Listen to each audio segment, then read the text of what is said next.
We'll let you know. And you got down a picture of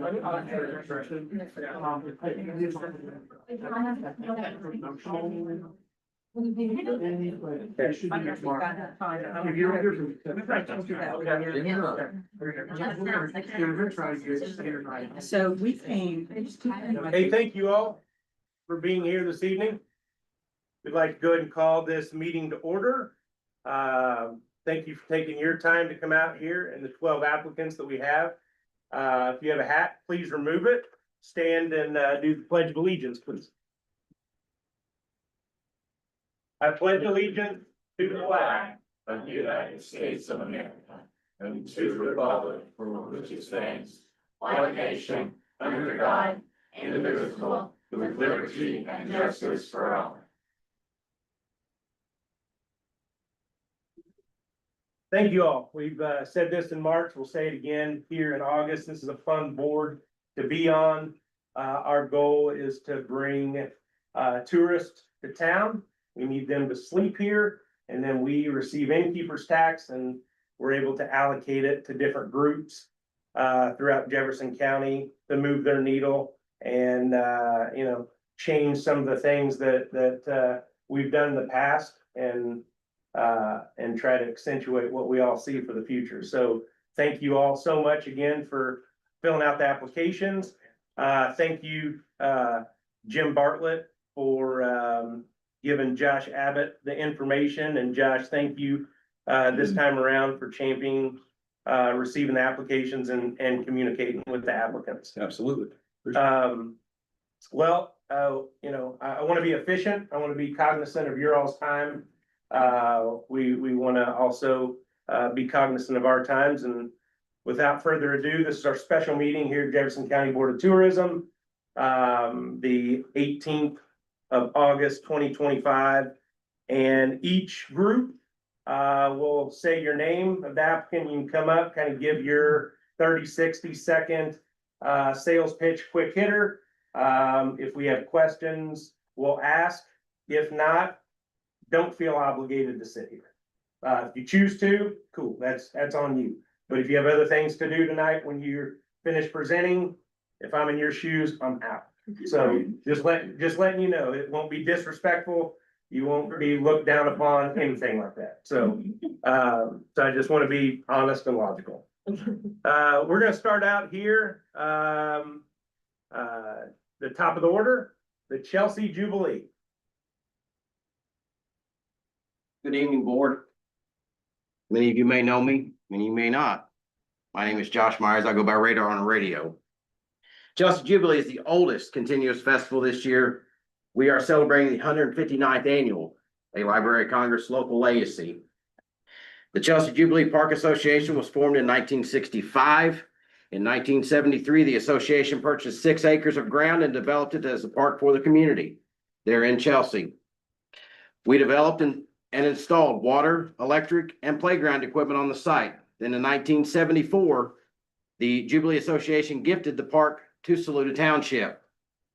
The Jubilee Association has continued to finance several upgrades to the park over the years, including a large gazebo, adding additional lighting throughout the whole park, adding electrical boxes and burying all the electric underground. And just this spring, we upgraded the bandstand for the first time in 40 years. You can see pictures of it here. This is what it looked like before. And here is one of our after pictures. That's an after picture. Took them 3 days. I don't know if you've seen it or not, but that's what it looks like now. The Jubilee is an annual 2-day event, which is always held the first Friday and Saturday of September. Jubilee will be September 5th and 6th of this year and Labor Day of next year. We do not charge admission to attend the Chelsea Jubilee, so we have no way to actually count on how many attend the Jubilee. We guess on Friday night our attendance is 300 and on Saturday night 400 plus attendance. We have a tractor parade every year. We average about 30 tractors for the event. Our kids' games on Saturday afternoon, we always draw a big crowd. Last year alone, we had 75 kids ranging from ages 2 to 16. Sometimes adults even join into our kids' games, especially water balloon toss and the bubble gum blowing contest.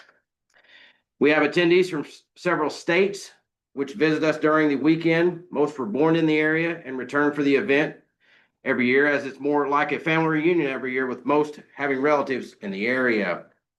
We have expenses each year, including state homeland security inspection every year. They will have to pay for a fee for insurance for the weekend and entertainment that we pay to entertain our festival goers, as we have bands both nights. The restrooms on the grounds need repairs and some remodel, as we have not had the funding for those upgrades. Also, all the playground equipment at the park needs to be replaced with modern equipment, as the current equipment has been there at the park for many years. All the extra funding will go for upgrades to the Saluda Township Park that benefits the Chelsea Jubilee, the community. The key measurement will be the increased utilization of the park. The event expenses page, give each of you a page there.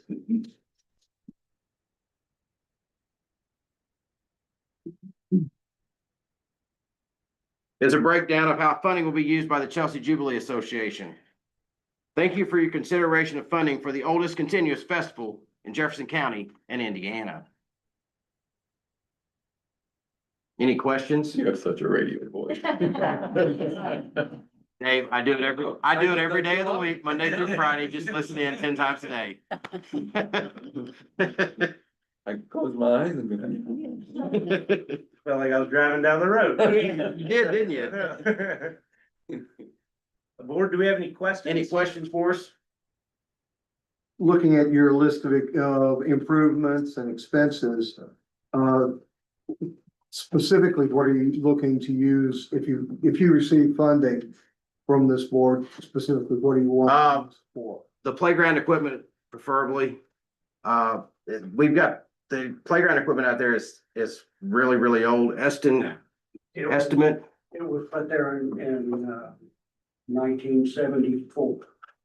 So that tells you how old it is. Yeah. It's the old metal slide that burns everybody as they slide down it. So, yeah, we want to replace that. The swing has been out there since 74. We haven't been able to modernize, because playground equipment now, I don't know what the price of it is. But we need to do something out there. We're trying, we try to go through it every year. During the festival, we do not use it because of insurance liabilities. We don't use it during it, but any other time it can be used. As many of you know, the park just opened up here not too long ago, full time. Yeah. And we only use it one time out of the year. The rest of the time it is Saluda Township's park. We use it one time out of the year. But we have, and we're trying to possibly put gravel in the driveway all the way around. The gravel that's been there it's compacted down so far now that 1974. probably, that's what I'm guessing. And here not too long ago, several years back, the park flooded for the first time in 50 years. So, it was kind of crazy. We had a rain and it flooded for the first time. So It is crawdaddy country. yes, it is, especially out there in Chelsea. So is this an actual estimate for the equipment, or is this just? That's just a roundabout. We have no way of knowing. Right. We've not actually looked into it yet. Cause we don't even know. We have to check and see what we can put out there, what's kid friendly. I know you have to have all the ADA stuff now. We're not really for sure. We're just kind of going in this. The other stuff, like the repair to the bathrooms, gravel, that stuff you do know that, right? The Or gravel, is that a speculation as well? that's just a roundabout guess. Okay. On the repairs to the bathroom, we just, the township, paid to have, do anybody remember the old, outhouses that were out there? Mm-hmm. The township paid to have those reopened. We actually got them reopened this past spring. Yeah. They just opened them up here a couple weeks ago. But with us having the Jubilee Park, We always have the bathrooms and that's our responsibility. Okay. So we don't know how much it's gonna cost us. Radar, thank you for your time. Hey, you're welcome. Appreciate it. Next up, Dugan Hollow Farms. Hi, I'm Abby Suter and I'm representing Dugan Hollow Farms, which is a family business that I run with my husband Adam and my kids. And we are a U-Pick farm on Dugan Hollow, which is just 5 minutes from downtown Madison. And we have pumpkins and apples and sunflowers and Christmas trees that we sell at our farm. And we have tried to position ourselves as an agritourism business for Madison, as something for visitors and residents to do while they're in town. We by no means pretend to draw in vast crowds to Madison, but I do think that we provide a unique experience that someone can visit Madison and get out into the county, see the agriculture side of what we do in town. Without spending a significant amount of time. People usually hang out for 30 minutes or an hour and then go on about their day. We're open on Sundays when a lot of things in towns are not. And it's just something nice that we hope to provide for the community. Very much small scale, very much the four of us just doing all the work, and sometimes five, my mother-in-law.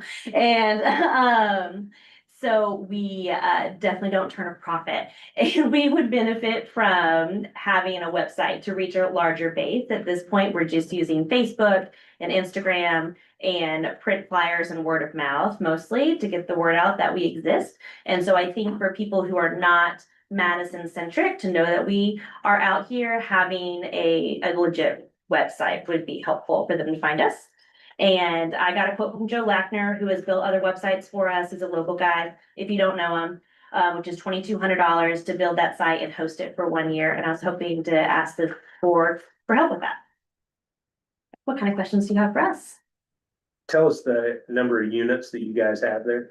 Units? Do you have units there? No. Okay, Units of what? people to spend the night. Oh, sorry, no, this is not you might be thinking Dugan Hollow Retreats. Yes. Which is our neighbor. Okay. We are all right. Dugan Hollow I didn't know if Farms. that was together. We are not. So they have 4 suites and a log cabin. And Okay. that's a separate business, but we are next door neighbors. Okay. And so we have a farm, and so we just do weekend U-Pick hours for pumpkins, apples, sunflowers, and Christmas trees. And then we also put our pumpkins out on a farm stand. People drive by and buy them from us. And so we are hoping ultimately to do, we have had corn mazes in the past, maybe a hayride in the future, corn bin, more like activities to do as we are able to with scale. But right now we have about 300 families that visit us each year and come and pick pumpkins and hang out with us for a little while. It's been really nice. We've been doing this for, this will be our 4th year of pumpkins. Do you communicate and partner with any of the local Airbnbs or hotels or? We have dropped off flyers at their locations before, and we've worked with Visit Madison to get their word out as well, and that's been successful. So yeah, absolutely. Good. Mhm. What else can I answer? Do you have rat cards? Yeah, yes, they're like a different size, but I could print them this year in rat card size. Yeah, cool. Is that best? It's like the tall? I think they're easier to distribute, but. Yeah, okay, yeah. Yeah, and our posters, people will notice those a little better last year when I changed those up a little bit, so that was nice. Hey, thank you so Hey, much. thank you. Absolutely. And I've been, and it's wonderful. Yeah. Next up, Madison Consolidated Schools.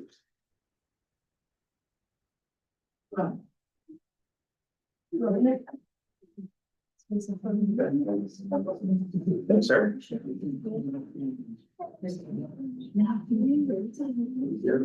All right, good afternoon, good evening, everyone. I'm Jordan Warner. I'm the principal at Madison Junior High. We have several people who are here kind of supporting us. Sean is our grant writer, so Sean submitted a lot of things in here, but I'm just gonna give you a quick little overview and backstory, and then I'm gonna turn it to Jerry, who actually teaches our music production class, and then where this kind of ties into it. So we have a unique opportunity. We just opened up a music recording studio that a lot of people don't know about. We have a state-of-the-art music recording area now that highlights something that nobody else has.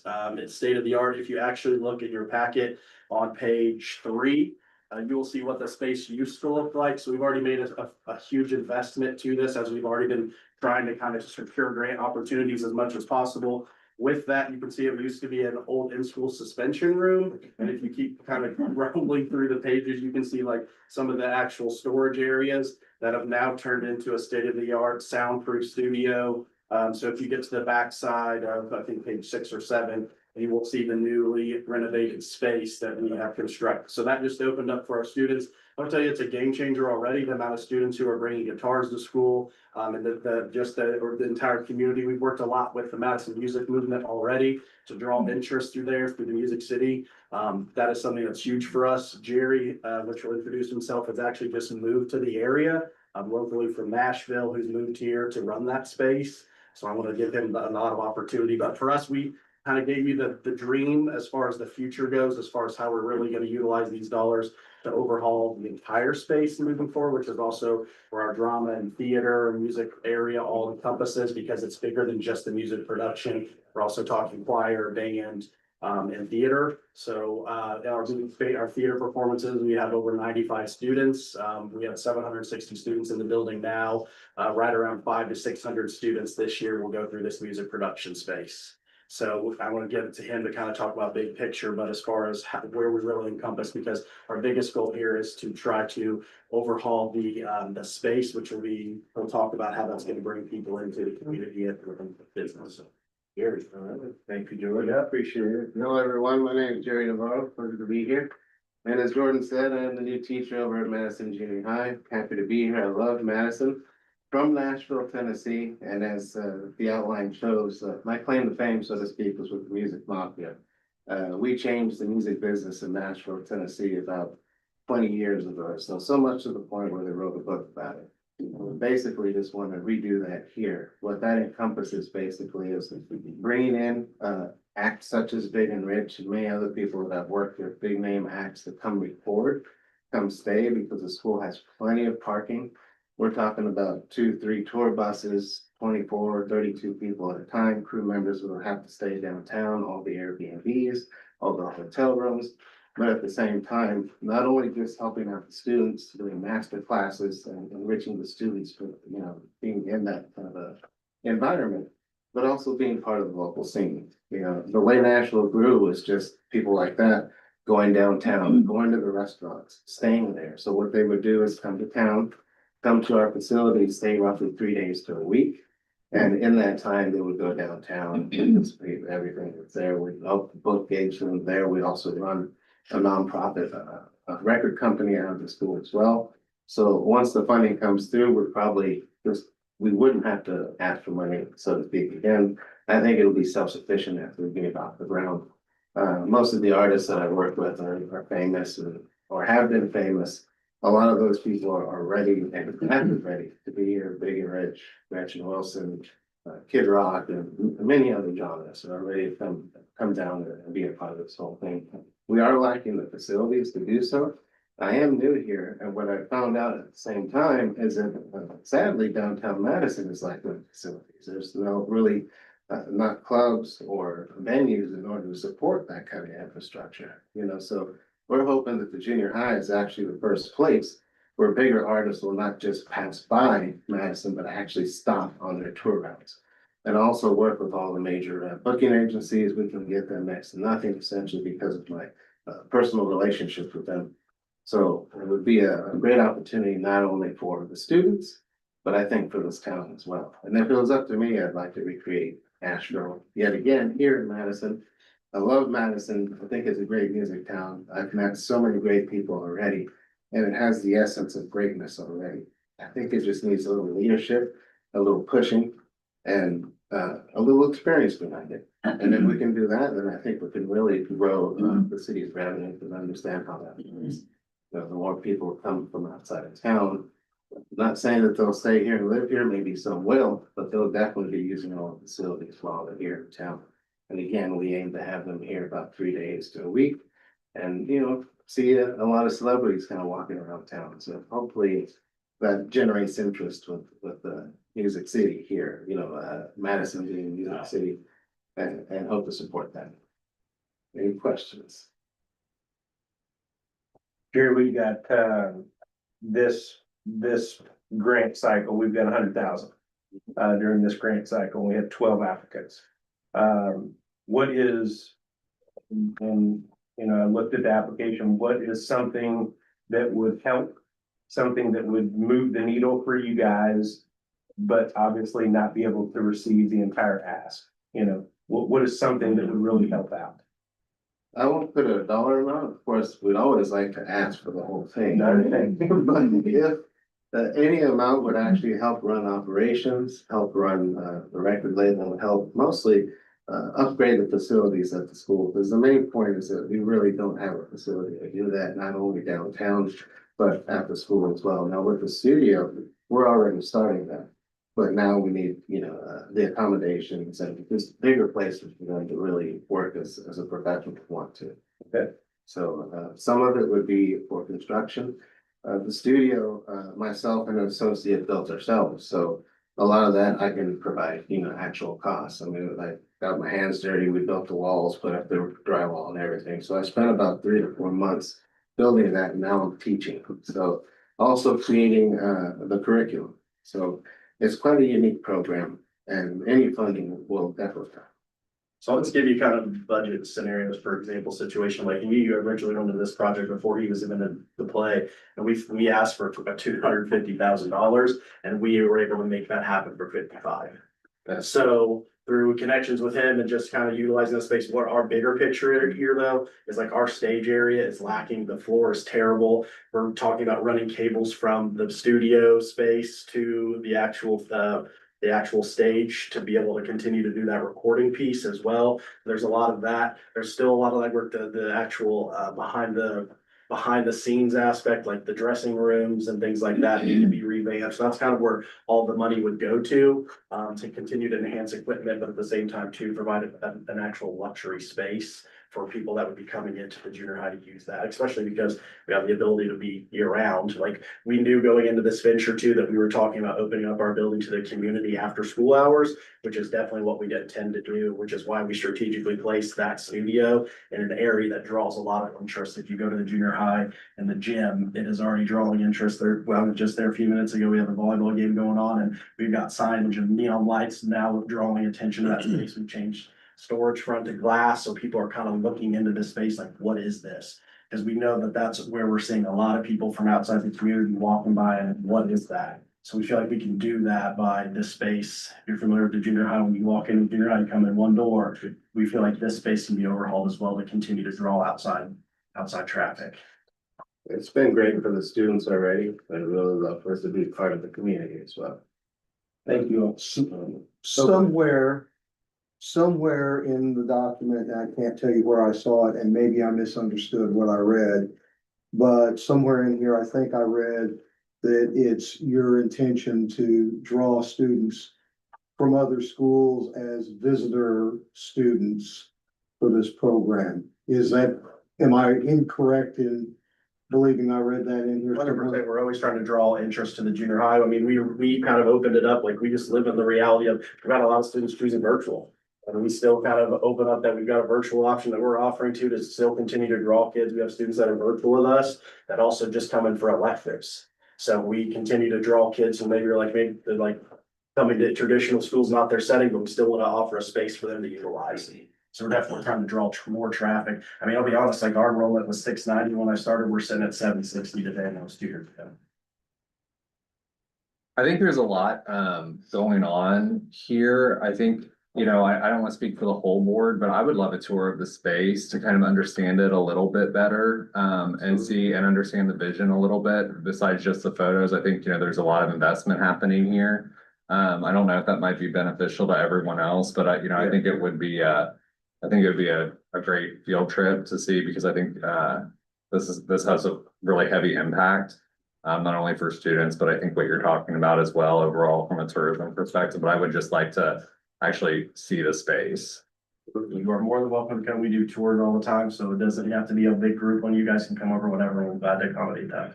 We'd love to host you. Yeah, love to check We it had out. a lot of, kind of innovative things we've been doing, across the district, including the farm stop that just opened. Just again, looking at giving kids opportunities, and this was another way to expand what we're doing with fine arts, making it available to more kids at a deeper level. Yeah, and the farm stop's been fantastic. Yeah. So, So, we're all about it. Yeah, I agree with you. I don't wanna. You know, I mean, I'll be very candid. I don't wanna throw $2,000 or $3,000 or $4,000. You know, you offer what, you know, I mean, that doesn't move the needle. You know, I would love to have a. You know, tour, really understand what can we really do and why. Yeah. Great. And I Sometimes think, it helps us get matching grants too, like if we have an investment from another group that will help us yeah, further what we're able to do as well. And that's interesting. I'm sorry to interrupt. No, go ahead, go ahead. But I think that's an interesting concept. If there is a grant out there that will match, if you know, if we Right. can provide, you know, if there's something like that that can actually grow. What, you know, what the ask is, or, like you said, match the grant. I think that's something that would be interesting to the board as well. yeah, cause those are big names and, you know, your contacts, that's different level. You know, and I think we need to have eyes on that. That's 35 years in the music business and all of them, they're famous, but they're my friends. Yeah. So, you know, after 35 years, so they're ready to go back. I mean, the only person here that I know that has friends like that is Dave Rainer. Yeah. Yeah. Hey, thank you guys. So, can we set that up? Absolutely, at any time. Okay, all right, stop on by. Okay. Hey, thank you all. Next up. I know it is. I know it is. Neville's Grove, Old Settlers Days.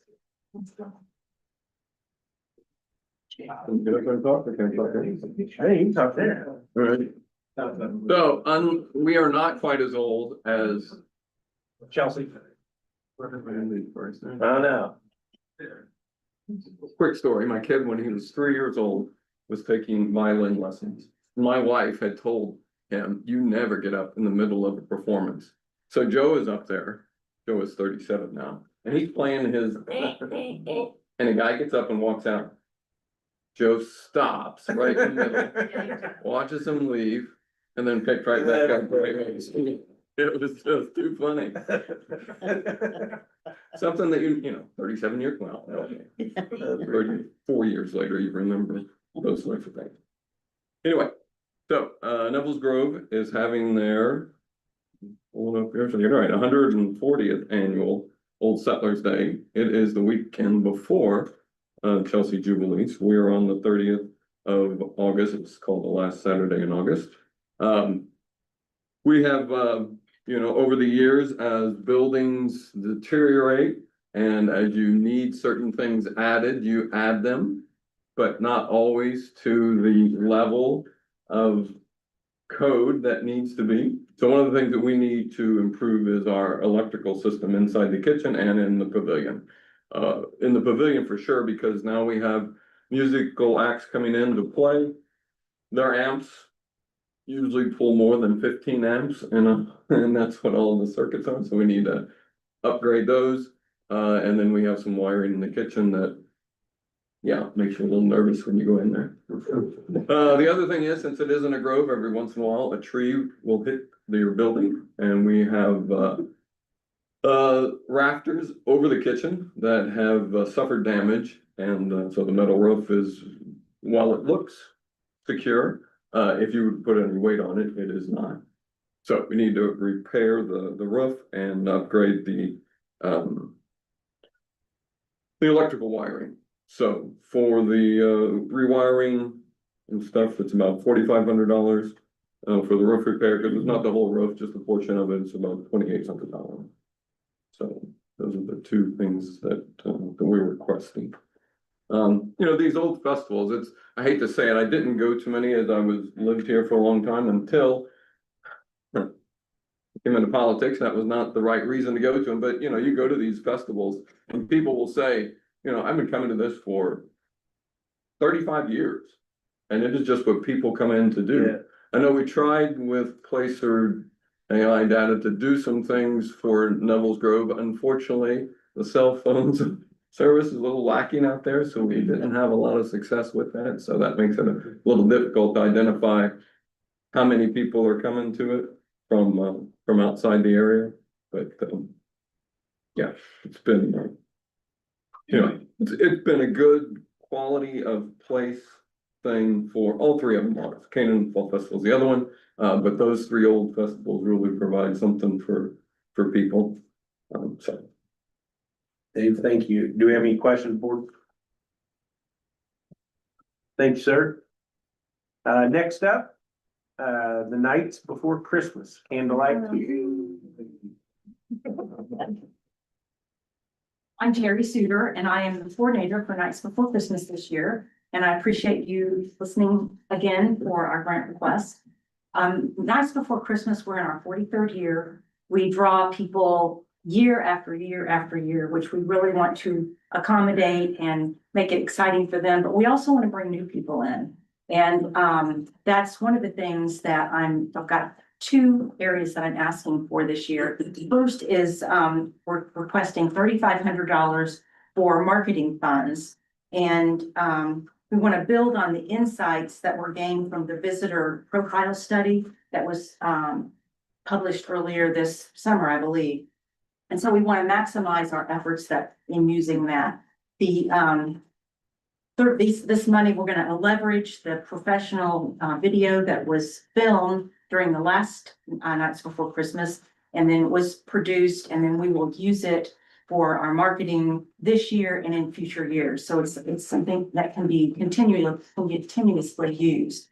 And in using that, we want to focus on, and this is one of the things that the visitor profile study indicated, was that Madison is right for 25 to 35-year-old age group, which is, sometimes you wouldn't expect that big for families, and that's another thing they identified. So we want to target that group, and we want to do that through the streaming and social mirroring campaigns. That definitely targets that age group. They tend to get their information more through TV streaming and social media. So that's how we would use this money to diversify and approach them there. It also is going to ensure the longevity of our Nights Before Christmas. Like I mentioned before, we have people that come year after year, and now their families are coming and their kids and things like that. So we want to reach that group. In addition to the streaming, we would extend our advertising to Cincinnati, which was another area that was shown to have interest, and even focus more on Indianapolis and Northern Indiana. We've got a lot of people that come down from Fort Wayne, and I think I mentioned last year, we have a family that comes from Notre Dame, and her parents come every year from Poland. And this is one of their family traditions. So that's where we want the $3,500 for our marketing to go, to expand in that type of media. Our second request is for $2,500. And again, to really enhance and add to the experience of Nights Before Christmas, more than just, I shouldn't say just, but to come and view the homes and everything that entails. We want to add some things to that, so it really enhances the experience. And one of the ways that we want to do that this year, and this $2,500 we would use, is to add music both inside the homes through piano or violin, and then outside the home through storytelling, maybe even a special visitor that might come to the folks that are standing in line. And it builds on Madison as Music City, but what we want to do is offer these opportunities to, like the Madison, the high school and the junior high, the people that they develop, the music. I don't know if you remember reading about Tabitha Talbert, who does music scholarships through the Episcopal Church. But if they have people that participate and we're able to help fund their things, it's really a win-win situation. So that's the second place that we would like to have a grant accepted. And I think also it focuses our local musicians, and it also allows them to expand their opportunities, and it builds on Madison's as Madison Music City. So it really does kind of broaden our focus. And I wanted to give you just a quick review. I know we talked about it the last grant impact of grant cycle, and also it's in your information. But last year, when we were talking about our visitor occupancy and the impact that Nights Before Christmas has, last year we exceeded our expectations. We reached 75% occupancy the first weekend and 69% occupancy the second weekend, which is really exciting during a time, beginning of December, when you may not have as many people traveling. So we felt really good about that. We hope to increase that by 10% this year. And then the other area that we were able to identify is that the overnight trips. Now, this is for the end of November through December. There were in 2023, there were 28,900 overnight trips to Madison. And in December of 2024, it increased to 30,100. Now, granted, it's not just nights, but I feel like nights is a big part of that time of year. So I think we really do impact the occupancy in Madison. I would agree 100%. But I'm gonna go back to what Matt always asks. All right? Beat me to the punch. Will you digitize the tickets, especially since the visitor profile talked about the demographic of 25-35? We have begun investigating that. It probably will not happen this year, because when we do it, we want to be ready. We have investigated other home tours throughout. We've gone as far as Georgia and Kentucky and Tennessee. 4 out of the 5 that we contacted continue to use the ticket booklet. And when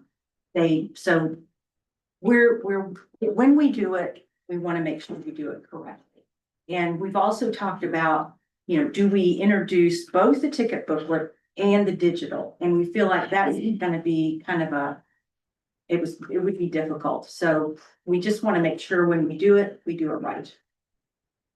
So to answer your question, not this year, but in future years, we hope to build on that. Is there an easier partnership with like Madtix? Because I know Madtix, you can get the ticket digitally, but then you can choose to print it out if you want, and then you have the ticket. So is there any opportunity like working with them locally for the ticket? We are working with Madtix. Okay. They will be handling our tickets this year. Okay. And we're excited about that, because it's a hands-on partnership. So could you upload the brochure to Madtix and then you just have it there? So it's less about the brochure and more about how you get into a house. Mhm. So you have to think about it's 12 locations. That's internet, that's a person, that's a Oh, something. Alex has that figured out. I've shot her the most complicated stuff and she can definitely do it. It's the people interface at the front end. Yeah. Actually, I don't want to interrupt, but She will. yes. So, I handle all of our Madtech stuff at Visit Madison for nights, and Alex and I have talked ad nauseum about this, and the vision that I think we have for the digital ticket wouldn't necessarily be feasible for Madtix, because uploading the brochure, it would just be a PDF that they would then have to print out a 20-page brochure at home, right? And also to your point about our visitor profile, it also said that the way that visitors learn about Madison and plan their trip to Madison, by and large, is our printed experience And guide. destination. Yeah, But so not but the planning that they get that piece, like from that piece, that they get that once they're here, most of the time is when that's mostly utilized. So a lot of the trip planning is digital. And then once they're here, that is like an end destination piece. yeah, and I think for trip planning, but they don't need the ticket beforehand to help them plan the trip, Right. right? So I think it just, especially since Visit Madison has an exclusive partnership with Madtix, and she doesn't think that that's something her system is currently capable of right now. And And I know that in 22 and 23, we did a version where there was a limited digital aspect with a paper copy, and it was very confusing for the visitor. So I think Terry's right in saying that if we do want to do something, it would need to be a full conversion to digital, and I just don't think the timeline aligns well for this year. And we do have a website. I mean, the night before Christmas page website is maintained. It has all that info on there too. It's just paper is still the best solution for right now because there's just too many hoops to jump through with too many of those locations. You gotta think there's 12 or 13 places. That's just not a snap your fingers and it's done. No, I don't think it's that. I think that we can definitely work towards that though, like what we're saying, yeah. But I know, I'm not saying it needs to happen now, but I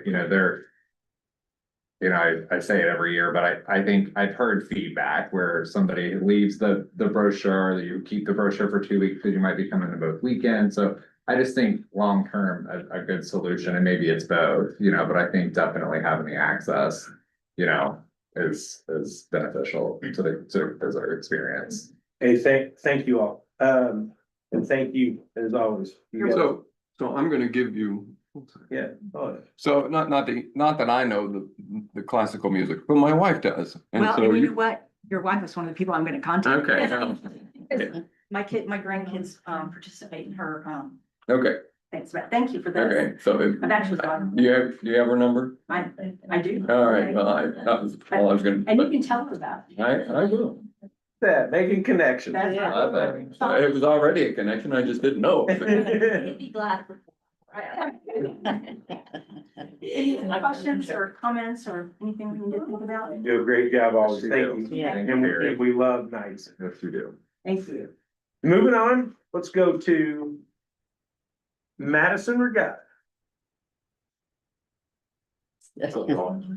Jim, I know I said back in 6 months ago, I wasn't coming back, but here I am. So for those of you who don't know me, my name is Kyle Bikes, president, Madison Regatta Rooster Tail Music Festival. So Mr. Navarro, we're gonna be talking soon. Thank you. Essentially what we're asking for is, I have a connection with a former Indiana University basketball player. He graduated last year, is from Indiana. He is willing to come on as an ambassador for Madison Regatta. And I know a question is gonna be, will he do more than just Madison Regatta? Yes, he is willing to come down here 2 or 3 times, between now and July 4th weekend to stay here, check it out. Just be an ambassador, not just for the regatta to help sell tickets, but also for the city of Madison. He's pretty well liked, a hard-nosed kid. I can't say yet, the contract's not signed, but he's very well liked in the state of Indiana. He's a realtor up in Indiana someplace, so anybody that follows IU basketball can probably guess now. But it's something to help drive that 18 to 34 mark down here to Madison. Everybody considers this a retirement, not everybody, some people consider this a retirement community. People come here to retire. This is helping bring those younger eyes here to check it out, to go to duck pin bowling, to go to off Broadway and listen to music, that type of stuff. So he's gonna come down here and hang out and help promote not just Regatta and Rooster Tail, but also the city of Madison. And that content can be used by BMI. Correct. The city, the county. Yep, it'll all be co-branded stuff with City of Madison, Madison Regatta, Rooster Tail, and then that individual. Okay. Yep, And you two are already looped in with that one another visit Madison and. Yeah, you guys all we talk. talked. Okay, Yeah. cool. yep. I love your application and love the out of the box thinking. Yeah, it was I know there's young ears here, but it was a late Saturday night in my basement having a few adult beverages. And I was like, you know what, let's try this, see what happens. And it worked, so. That's awesome. Yeah. We have any other questions? Kyle, thank you. Awesome, thank you so much. I got your number from Jordan, so I'll get hold of you. Heenan Fall Festival, please.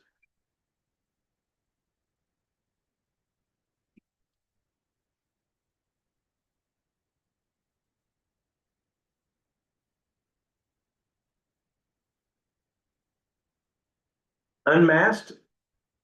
1935 anti-lynching exhibits and community remembrance in Indiana.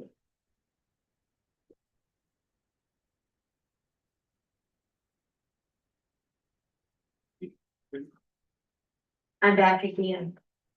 Just recently, I did a program for, Historic Madison down at Legacy Park on George P. Baptiste and the Underground Railroad. And there were students, I'd say roughly 80 students. Roughly 80 students from Olenberg Academy that came through in groups of, there are 3 different groups, to learn about Madison and to learn about the activity that was going on here in the early 1800s. What I bring to you tonight is another program that involves an anti-lynching display. It comes from Indiana University. And it's a free event, but we do need to have some funds to pay for advertising, for the reception, and for the training of the docents.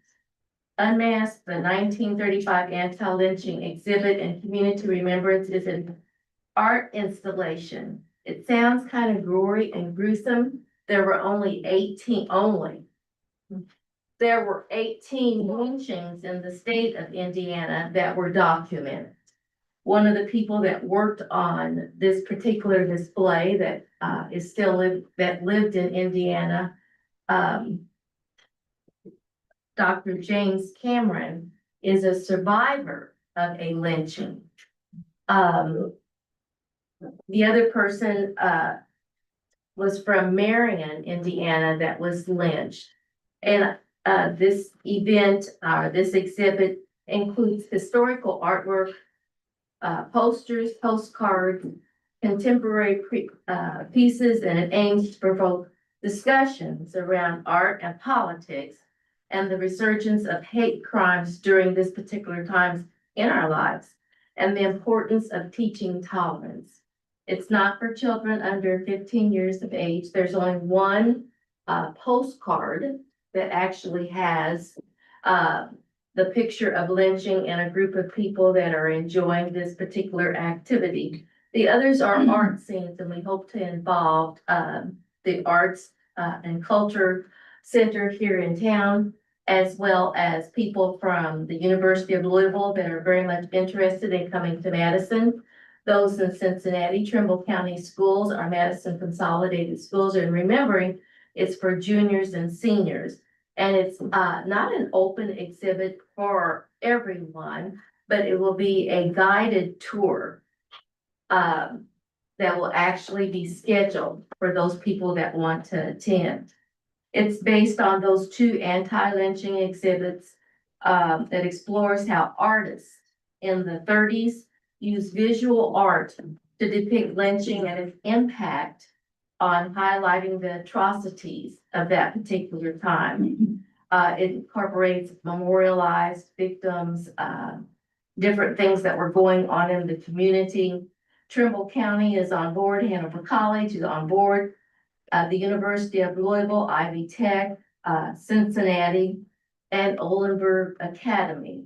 I think it's something that our community needs. It's something that we need to explore. It's something that we need to talk about to improve conditions that we're going through now. And I hated that you're all looking at me with such dreary eyes. But if we don't talk about things that happened in the past, we will just keep on making the same mistakes. It's important that we actually face what happened and what can we do to make things better. That's less than 5 minutes. Great job. You did great. What questions do you have? I know there are a few, and I don't mind answering them. As a mother, what do you think? I love it. It would be interesting if there was like an under 15 version. And I would say in order to do an under 15 version, it would be necessary for the parent to tour it first. And then be able to have that discussion with your children before you came in. Yeah, absolutely. Yeah. I'll be there. You're not 15. Do we have any questions? You say this will be a scheduled Right. and not generally open to the public. The hours in the evening will be open to public, but mainly it will be scheduled events. Mhm. And by public, I mean those people that are 15 and older. Okay, so adult event, Yeah, but by reservation or, schools will have to reserve their time because they will have to have permission from the school board. Then they'll have to be able to get their buses here and back home. but If you wanted to if come, John Y. Public uh-huh, from Dayton got wind of it and wanted to attend, it would be a scheduled tour. so they would be by appointment for that individual as well then. After 4 o'clock in the evening. And that would be part of your advertising. Right, right. So is it ticketed, Sue? Is it something like what he's saying that you can go and like reserve your spot kind No. of, or Just for the schools. just for the schools? But after 4, you could reserve a spot and it's just like you call in to get the spot or You would just walk in. just show up, okay? Where's it gonna be held? At the History Center downtown on Second Street. Mhm. Sue, thank you. You are so welcome. Thank you. And you can, those that you don't want to ask questions now, can ask me questions later. My email is everywhere and my phone number is everywhere. So feel free to just give me a ring. Thank you, Sue. Moving on to Vintage Thunder Inc.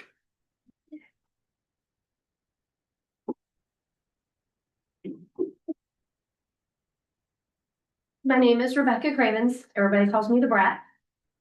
Spend a little time with me, you'll find out why. And this year, we've had setback after setback after setback.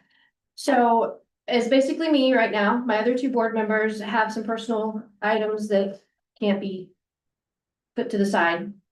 So I'm doing things myself and I trusted someone to do something and I got this. No. So my title sponsor just informed me that since they're restructuring internally, they may or may not sponsor us this year. So whatever you'll give me, I will happily take. I've also already upgraded my advertising. You're gonna see all the signs everywhere because I've been all over town today. I put up banners today. I was going to do some radio advertising, but not gonna do that right now until I figure out what's going on sponsor wise. I've already upgraded our kid programs. We went back to vintage games, vintage thunder, vintage boats, vintage tractors. Why not vintage games for the kids? So I've already done that, spent the money. So now I'm just trying to cover my cranes, my porta potties, my golf carts, my caterer. And I even switched to caterer because I found one in the family that says, I'll help you. I'm like, you're my favorite. Can I have cookies?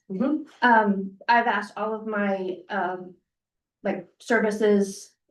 I've sent a proposal and said, hey, I need help this year. What can we work out? So now I'm working on the crane guy. I'm kind of beating on him. But our sound guy has come on board and said, yep, we're gonna help. So it really makes me feel good that people are stepping up, but they haven't stepped up enough at this point. But I have a month, so I gotta find that sponsor. So I've reached out to a lot of things, but I'm planning on still covering, like, I still need to do advertising. I need to cover those expenses I've already got out of my pocket. And hopefully, I already have 19 boats pre-registered. I've never had that, never, in all this time I've been doing this, never had 19 pre-register. So I'm like flipping out that I have all my friends coming. And my sponsor is like, well, I don't know. No, we're not gonna do this. So that's where I'm at right now. So I will take whatever. I think I put 15 on there, but I'll take whatever I can get. I know there's a lot of people that need money, but things just fell apart on me this year because I was planning on coming in here and telling you I didn't need that much, but I do, sorry. So what questions do we have? Board, do we have any questions? You've got 19 pre-registered. Realistically, how many boats do you expect to have show up? I have 8 more that are confirmed that just don't have their paperwork to me. I have an event in New Martinsville at the end of the month, and I expect to pick up more there. So I'm gonna have both Miss US's coming this year. I already have their paperwork. They are coming. I've just got a bunch of hotel rooms for all my officials and the sound guy and, so I have everything in place with the exception of the fire. And I need some volunteers. And other than that, I have everything except money and those 2 things. So first year I've had everything else, money back out.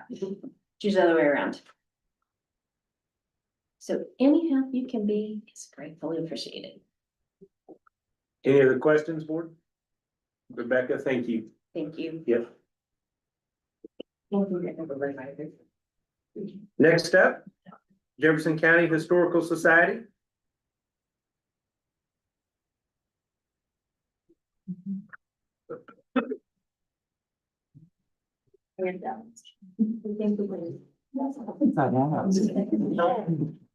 Yeah.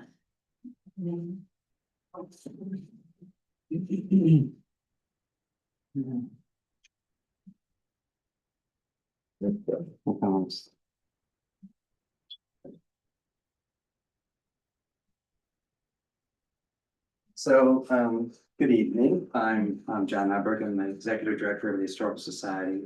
And I handed out some handouts here, and that kind of covers, we did grant us funds already. And so I wanted to show you what we've already funded. So actually what you have in front of you is the folk school, which has laid out classes for the entire year and has become very popular. So that's one of the sheets. And the other one is the Thomas Cranston exhibit, which you also help fund, and that is the textile exhibit. We had some people come in from Albany, a small group from Albany to come see the exhibit specifically last week. So that's doing well, but I wanted to show you kind of what we're doing. Our request is for the remaining amount that we originally requested to support administrative support. We do have, as you know, 2 museums. We have the Arts and History Museum as well as the Railroad Station Museum. And it takes people to run that. Volunteers are getting a little more scarcer to find. And so we're kind of a core group, but well versed on what we have to do to run the place. So, and the staff includes, greeting visitors and creating new exhibits and being open on Saturdays and marketing, social engagement. We are a resource for this county. We have in our collection 20,000 historic photographs and building histories and personal information about the county. So I just wanted to make the request again, and that's kind of what all I have. If you'll have any questions. Did you get your other staff number? We've lost staff. Yes. Okay. So it's just you, John? Myself, someone in archives, someone at the front desk, and then someone that's on the weekends. Okay. And then person that's in and out, that's kind of pulling back. Okay. We're essentially all now part-time. Okay. No, thank you. Thank you. Thank you. Next up, we have Madison Area Arts Alliance.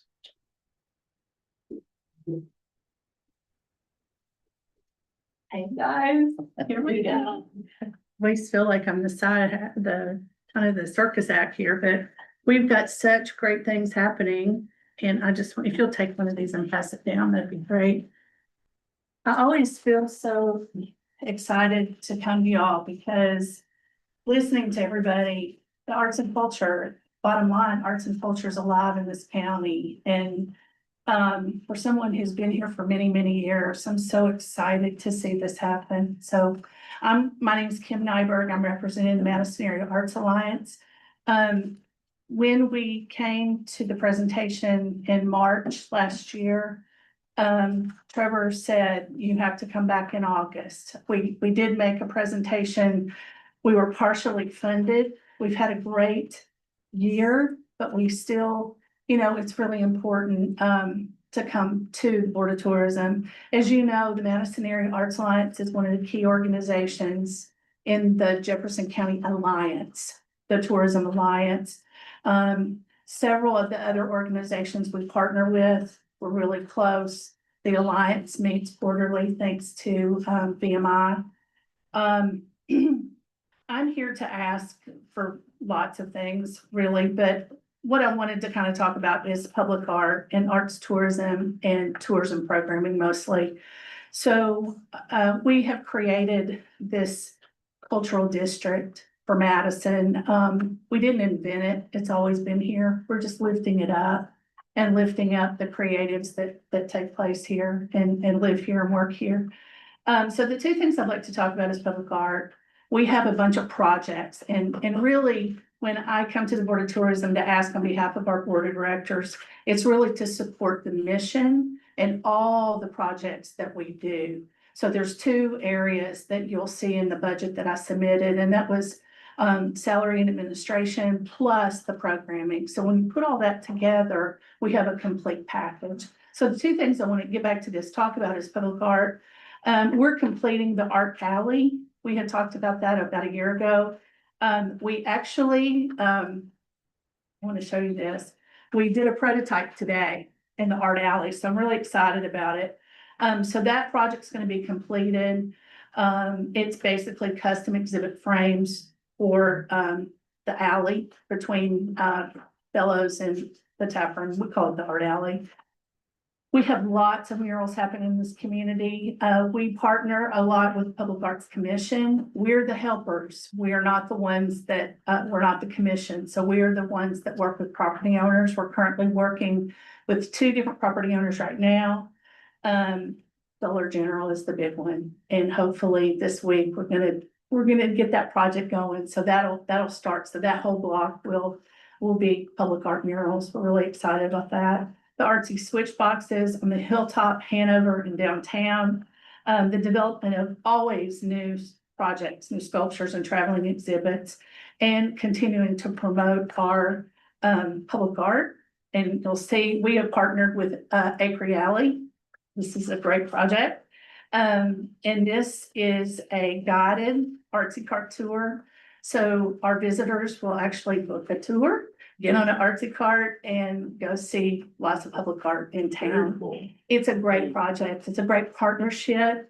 And if you look at the brochure at the bottom, we did mention you guys on all of our publications. So the Board of Tourism is on there as one of our sponsors. We certainly appreciate that.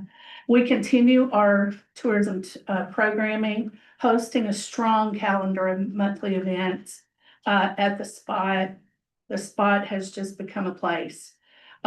We do receptions and shows every month, our annual artsy camp. We do monthly creatives. We've expanded the creatives. It's not for just junior high, senior high, and college ages.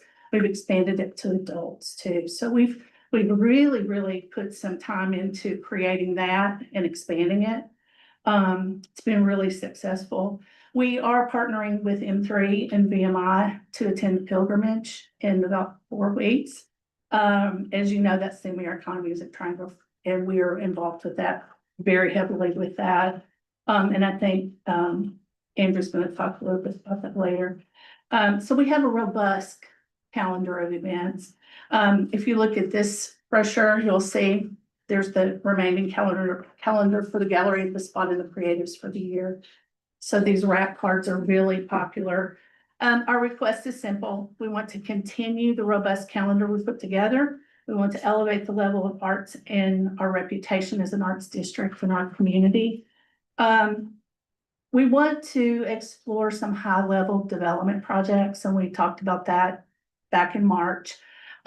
Specifically, projects like the development of a local film commission. Also, a comprehensive makerspace at some point. And these are very long-range projects, but we continue to grow as an organization. We continue to tackle the fun stuff, the artsy carts and all this stuff, but we also have our eye on sustainability and future and economic development through the arts. So thank y'all very much. If you have any questions, I'm happy to answer them. Did I give you all that stuff? I didn't bring you No. pins and stickers this time. You I didn't? really do, yes. Now, Kim, what you do is very visible. Yes. And thank you. Thank you. It's not me, you know, we have a board of directors and they are so committed. We have 2 part-time helpers. Because of y'all, we have now a part-time curator. So we have a part-time, bookkeeper and / assistant curator, for the, gallery. And we also have a part-time person who is just on it. So we've got a little team going now. So we really appreciate y'all. Thank you. Thank you. Last one for this evening.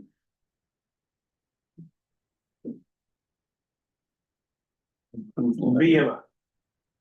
Actually me. BMI. Sorry to disappoint. No.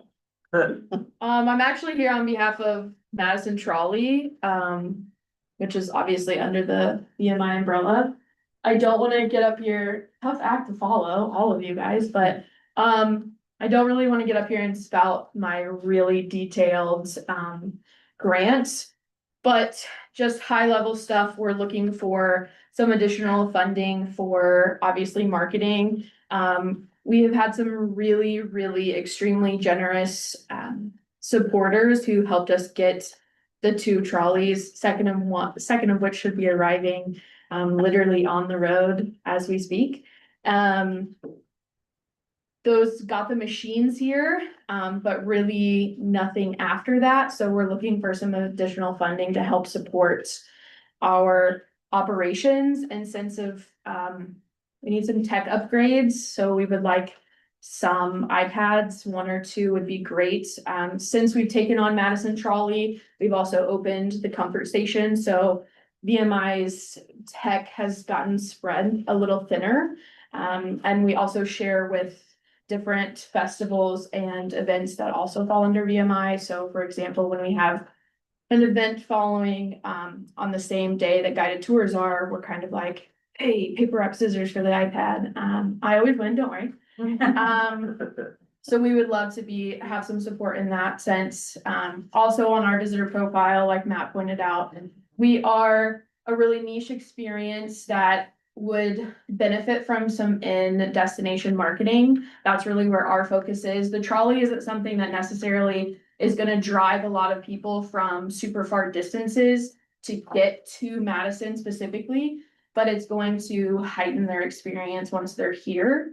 And what we're hoping to do is create more specialty events like the St. Patty's Pub Crawl, which is what draws those people in for the weekends. So we have some things on the calendar this year. We're gonna be doing haunted tours for the entire month of October. And those are already really popular, and we haven't even actually publicly announced that, and people are already finding the link and purchasing them.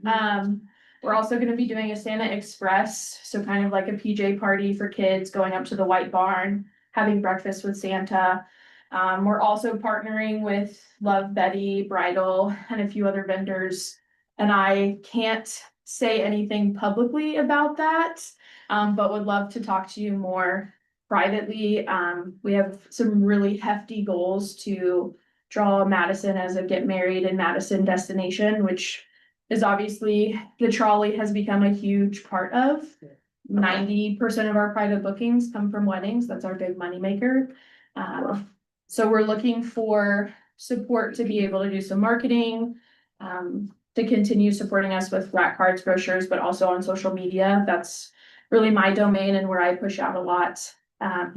We've already gotten about 3,000 followers since we launched in May on social media, so we're continuing to grow that.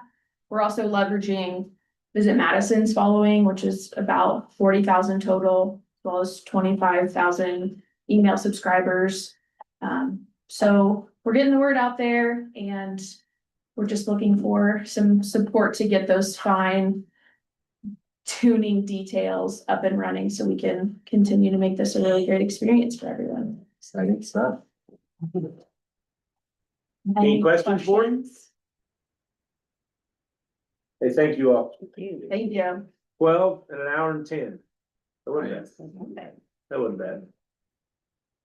Thank you all for being here. Appreciate it. And next, Monday at 6:30, we will, huh, No, in 2 weeks? No, I think it's next Monday. Yeah, 2 weeks. yeah. my bad. Yeah, Can't okay. believe that. Will you be there? Will you be here? Next one, Yeah. I'll figure it out. All right. Next Monday at 6:30. You don't have to be here, but we will share with you exactly what we've decided. Like I said, we have $100,000 we're gonna allocate here in August. And thank you all for taking your time to fill out the applications, and hope you have a wonderful evening.